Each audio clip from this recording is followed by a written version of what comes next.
Selamat malam, saudara-saudari dalam Yesus Kristus. Selamat bertemu kembali dalam renungan malam. Ye shall receive power, atau engkau akan menerima kuasa, oleh Ellen G. White, tanggal 21 Desember 2025. Mari kita berdoa. Bapa kami yang di sorga, Allah pencipta langit dan bumi, laut beserta segala isinya. Satu-satunya Allah yang benar, yang kami sembah selalu melalui anak-Mu, Yesus Kristus. Kami bersyukur dan berterima kasih atas penyertaan dan perlindungan Bapa sepanjang hari dalam seluruh aktivitas dan pekerjaan kami. Pada malam ini, kami akan mendengarkan firman-Mu. Mohon kehadiran Roh Yesus Kristus dalam hati kami, sehingga kami dapat mengerti dan menghidupkan setiap firman yang kami pelajari dan dengarkan. Kami persembahkan doa ini di dalam nama Yesus yang adalah Tuhan dan Juru Selamat kami. Amin. Renungan malam ini akan dibacakan oleh Saudari Abigail Silitonga. Kepada Saudari Abigail, kami persilahkan. Renungan kita pada malam ini berjudul Nama kita tercatat dalam kitab kehidupan. Ayat intinya terdapat dalam Wahyu 3 ayat 5. Barang siapa menang, ia akan dikenakan pakaian putih yang demikian. Aku tidak akan menghapus namanya dari kitab kehidupan, melainkan aku akan mengaku namanya di hadapan Bapa-Ku dan di hadapan para malaikatnya. Ungkapan barang siapa yang menang menunjukkan bahwa ada sesuatu yang harus diatasi oleh setiap kita. Sang pemenang akan mengenakan pakaian putih kebenaran Kristus dan tentang dia tertulis, aku tidak akan menghapus namanya dari kitab kehidupan, melainkan aku akan mengakui namanya di hadapan Bapa-Ku dan di hadapan malaikat-malaikatnya. Oh, betapa istimewanya menjadi seorang pemenang dan nama kita dipersembahkan di hadapan Bapa oleh Juru Selamat sendiri. Dan ketika sebagai pemenang, kita akan mengenakan pakaian putih, Tuhan akan mengakui kesetiaan kita sebagaimana pada zaman gereja Kristen mula-mula. Ia mengakui beberapa nama bahkan di Sardis yang tidak mencemarkan pakaian mereka. Wahyu 3 ayat 4. Dan kita akan berjalan bersamanya dalam pakaian putih, karena melalui pengorbanan penebusannya, kita akan dianggap layak. Sahabat-sahabatku yang terkasih, mengingat janji-janji yang menggembirakan ini, betapa sungguh-sungguh kita harus berusaha untuk menyempurnakan karakter yang akan memungkinkan kita untuk berdiri di hadapan anak Allah. Hanya mereka yang mengenakan pakaian kebenarannya yang akan mampu menanggung kemuliaan hadiratnya ketika ia akan muncul dengan kuasa dan kemuliaan yang besar. Menjadi seorang pemenang sangatlah berarti. Serangan musuh dan semua kekuatan jahatnya harus ditentang dengan teguh. Setiap saat kita harus waspada. Jangan sampai kita kehilangan pandangan akan Kristus dan akan kuasanya untuk menyelamatkan di saat pencobaan. Tangan kita harus diletakkan di tangannya agar kita ditopang oleh kuasa kekuatannya. Saksi sejati menyatakan, lihatlah aku telah membuka pintu bagimu. Marilah kita mengucap syukur kepada Allah dengan hati, jiwa, dan suara, dan marilah kita belajar mendekat kepadanya seolah-olah melalui pintu yang terbuka, percaya bahwa kita dapat datang dengan bebas dengan permohonan kita dan bahwa Dia akan mendengar dan menjawab. Melalui iman yang hidup akan kuasanya untuk menolong, kita akan menerima kekuatan untuk berperang dalam peperangan Tuhan dengan keyakinan penuh akan kemenangan. Dikutip dari The Review and Herald 9 Juli 1908. Demikianlah bacaan renungan kita pada malam ini. Terima kasih dan Tuhan Yesus memberkati. Terima kasih atas penata layanan Saudari Abigail. Tuhan Yesus memberkati. Saudara-saudari dalam Yesus Kristus, renungan malam selama 4 malam berturut-turut, kita telah mendengarkan pekabaran mengenai orang-orang yang menang akan makan dari buah pohon kehidupan, mendapatkan mahkota dan mengenakan pakaian putih. Dalam renungan malam ini, kita mendapatkan pekabaran di mana nama kita tercatat dalam buku kehidupan. Ayat inti renungan malam ini terdapat di dalam Wahyu 3 ayat 5. Barang siapa menang, ia akan dikenakan pakaian putih yang demikian. Aku tidak akan menghapus namanya dari kitab kehidupan, melainkan aku akan mengaku namanya di hadapan Bapakku dan di hadapan para malaikatnya. Di dalam ayat ini ada ungkapan barang siapa yang menang. Ini menunjukkan bahwa ada sesuatu yang harus kita atasi. Apa yang harus kita atasi sehingga menang dan nama kita tidak dihapus dari dalam buku kehidupan? Kita harus mengatasi cacat karakter dalam diri sendiri, yaitu sifat egois atau keegoisan. Ini adalah pekerjaan besar bagi kita. Roh Nubuat di dalam Lift Him Up, halaman 326, paragraf 4, berkata, ada pekerjaan besar yang harus dilakukan bagi banyak dari kita. Pikiran dan karakter kita harus menjadi seperti pikiran dan karakter Kristus.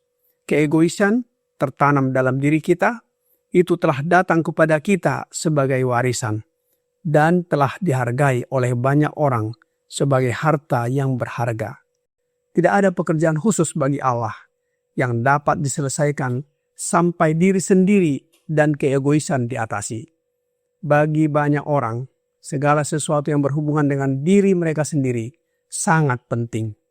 Diri sendiri adalah pusat di mana segala sesuatu tampaknya berputar di sekitarnya. Saudara-saudari dalam Yesus Kristus, mengubah pikiran dan karakter agar serupa dengan Kristus adalah pekerjaan besar yang harus kita lakukan saat ini. Egois adalah sifat seseorang yang selalu mengutamakan kepentingan, keinginan, dan keuntungan diri sendiri di atas segalanya. Seringkali tanpa memperdulikan perasaan atau dampak pada orang lain. Keegoisan yang telah mengakar dalam diri harus diatasi. Karena selama diri sendiri masih menjadi pusat, pekerjaan Allah tidak dapat diselesaikan dengan sempurna. Oleh sebab itu, kita harus terus melawan keegoisan. Kita melawan keegoisan dengan cara bersandar pada kuasa Yesus melalui Roh-Nya yang kita terima dengan iman sehingga kita memperoleh kekuatan. Roh Nubuat di dalam The Youth Instructor tanggal 12 November tahun 1896 paragraf 4 berkata, adalah usaha keras yang suci, perlawanan yang gigih terhadap kekuatan jahat melalui iman kepada penebus. Itulah yang akan menyebabkan nama kita tetap tercatat dalam kitab kehidupan. Tuhan menghendaki kita mencari Dia dengan segenap hati, selalu menempatkan diri kita di pihak-Nya. Dengan demikian, kita akan menang dan akan duduk bersama Kristus di tahtanya. Tentang orang yang menang, Kristus akan berkata, sebagaimana di dalam tulisan Roh Nubuat, buku yang sama, Lift Him Up, halaman 326, paragraf 3 berkata, Kristus berkata tentang orang yang menang, aku tidak akan menghapus namanya dari kitab kehidupan. Nama semua orang yang pernah menyerahkan diri kepada Allah tertulis dalam kitab kehidupan, dan karakter mereka sekarang sedang ditinjau di hadapannya. Malaikat-malaikat Allah sedang menimbang nilai moral. Mereka mengamati perkembangan karakter pada orang-orang yang hidup sekarang untuk melihat apakah nama mereka dapat dipertahankan dalam kitab kehidupan. Kita diberi kesempatan untuk mencuci jubah karakter kita dan membuatnya putih dalam darah anak domba. Allah memberikan kesempatan kepada kita untuk mencuci jubah, yaitu karakter kita yang cacat, dengan membuang sifat egois yang menjadi penyakit yang menggerogoti hidup kita. Sebab semua dosa berakar pada keegoisan yang pertama kali muncul dalam pemberontakan setan dan kemudian menjerumuskan manusia melalui godaan untuk meninggikan diri seperti Allah. Kita harus bekerja sama dengan Allah melalui anaknya Yesus Kristus sebagai obat penyembuh penyakit egois ini, sehingga kita menang dan nama kita tertulis di dalam buku kehidupan.